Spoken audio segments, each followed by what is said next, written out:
মনে রাখতে হবে যুবক ভাইয়েরা, অত্যাচারী ব্যক্তি, জুলুমকারী ব্যক্তি, অন্যায় অপরাধকারী ব্যক্তি চিরকাল পৃথিবীর জমিনে বেঁচে থাকে না।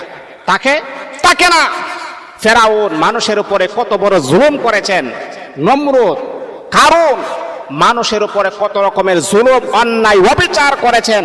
আজকে কি তারা একজনও পৃথিবীতে বেঁচে আছেন? বেঁচে নাই। এটা মনে রাখতে হবে, মন খুলে স্মরণ রাখতে হবে।